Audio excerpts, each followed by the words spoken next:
Now we are going to talk about another type of interaction between light and matter, which is called reflection.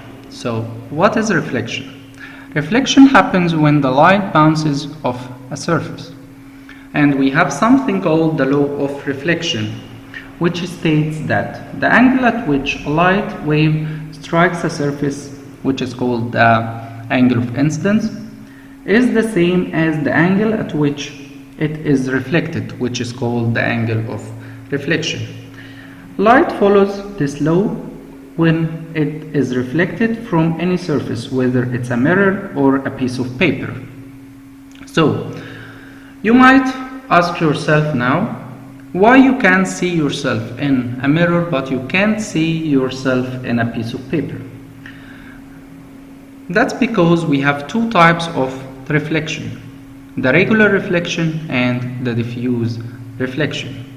Regular reflection happens when the surface is very smooth, like a mirror.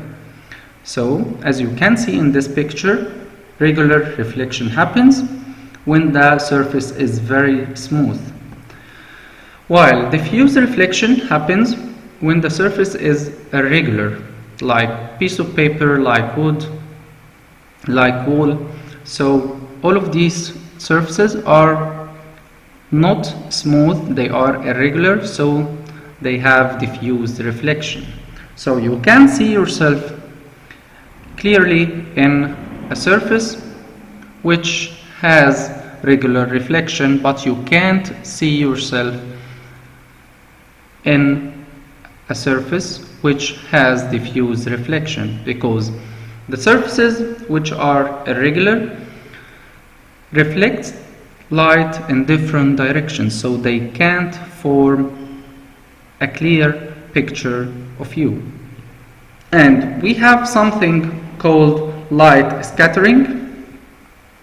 Light scattering is a type of diffuse reflection. This happens when there are some small particles like dust in air, like small particles of sugar or salt on water, and so on.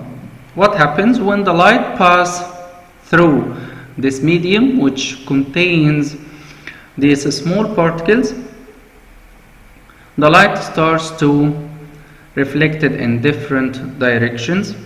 This is called the light scattering.